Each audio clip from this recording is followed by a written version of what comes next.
William Shakespeare ہو یا قدیم Athens کے باشندے، آرٹ اور اداکاری کے ذریعے بادشاہتی، معاشی اور معاشرتی استحصالیوں کو ایک منفرد پیرائے میں اپنی بات بیان کرنے کا حل ڈھونڈ نکالا۔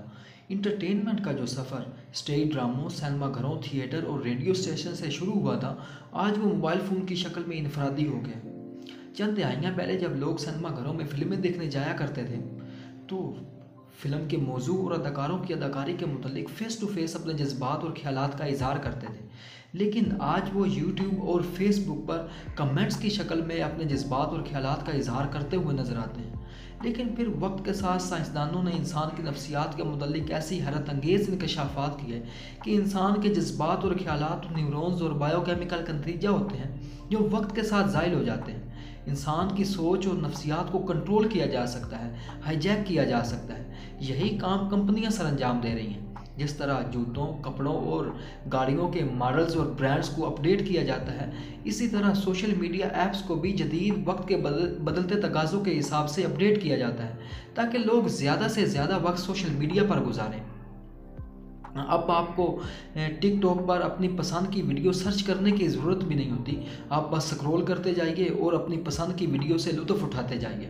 جس طرح دوسری اپلیکیشنز یوٹیوب اور فیس بک پر آپ اپنی پسند کی ویڈیو کے متعلق سرچ کیا کرتے تھے اور کچھ سرچز کے بعد اس ویڈیو کے عین مطابق دوسری چیزیں بھی کھلنے لگتی ہیں، الگوریدم اب آپ کو آپ کی شادی کے اشتہار، کتابوں اور برگر کی پسند، کرکٹ اور فٹ بال کے کھلاڑی، آپ فاسٹ بالر کو پسند کرتے ہیں یا بیٹسمین کو، سیاسی انقلابی تحریکوں کے دل دادہ ہیں یا مذہبی جارحیت پسندی کے، وہ امیزون اور علی بابا کی وہ پروڈکٹس آپ کے سامنے رکھ سکتا ہے جس کو گزشتہ خریداری کے وقت آپ کی جیب اور مزاج نے اجازت دی تھی۔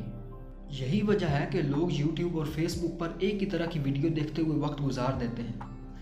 اگر کوئی شخص ٹی وی چینلز پر دہشت گردی کو بڑھاوا دینے والی منطق کو پڑھتا ہے تو وہ افسردہ ہونے لگتا ہے اور سمجھنے لگتا ہے کہ جس سڑک پر میں چل رہا ہوں کیا پتہ وہاں پر بھی بوبی ٹریپس نصب ہوں، اور جس مسجد میں نماز پڑھنے جاتا ہوں وہاں پر بھی مذہب کے نام پر دہشت گرد حملہ نہ کر دیں، کیونکہ دہشت گردی تو وہ ہے ہی نہیں جو ٹی وی چینلز ہمیں دکھاتے ہیں۔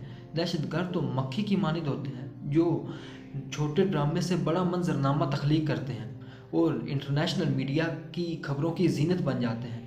وہ مکھی کان میں بنبناتی رہتی ہے، اس کی آواز بھی ہم اس لیے سنتے ہیں کیونکہ لاؤڈ سپیکر پر ہمیں اس کی آواز سننے کے لیے مجبور کیا جاتا ہے۔ وہ loud speaker T V channels اور سوشل میڈیا ہیں۔ وہ مکھی بیل کے کان میں بنبناتی ہے اور بیل غصے میں پاگل ہو کر برتنوں کی ساری دکان تباہ کر دیتا ہے اور عوام ڈرنے لگتی ہے۔ یہی کام سوشل میڈیا بھی کر رہا ہے جو پلیسیبو ایفیکٹ سے آپ کو اپنے گھیرے میں لے رہا ہے۔ جن ایپس کو انٹرٹینمنٹ اور فارغ وقت میں دور بیٹھے دوستوں سے رابطہ کرنے اور امتحان کی تیاری کے لیے استعمال کیا جانا تھا، اب وہ مایوسی پھیلانے میں لگ گیا۔ مانا کہ ہر خطے اور معاشرے میں غربت اور بیکاری ہوتے ہیں، لیکن اب یہ وقتی جذبات کو بڑھاوا دینے کا عنصر بن چکا ہے۔ یہی وجہ ہے کہ لوگ چند لمحوں کے لیے جذبات میں بہہ کر کسی پڑھے لکھے نوجوان کو سڑکوں پر رلتا دیکھ کر ندامت کے آنسو تو بہاتے ہیں اور ویڈیو اور تصویر کو دوسرے دوستوں تک شیئر کرتے ہیں، صرف ہمدردی اور ویوز لینے کی خاطر۔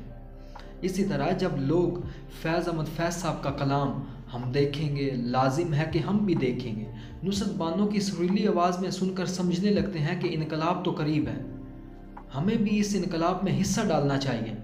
وقتی طور پر سرکاری عمارتوں کی توڑ پھوڑ ہوتی ہے، لیکن تھوڑے وقت کے بعد یہی موروثی جاگیردار اور موروثی سیاستدان اسمبلیوں کے ممبر جو چند مٹھی بھر لوگ ہیں ان سے اپنا معاشی طور پر استحصال شروع کروا دیتے ہیں۔ آج لوگ مضبوط ترین روابط کی دنیا میں خود کو تنہا محسوس کر رہے ہیں۔ آج کی دنیا میں سیاسی اور معاشی انتشار کی یہی وجہ ہے۔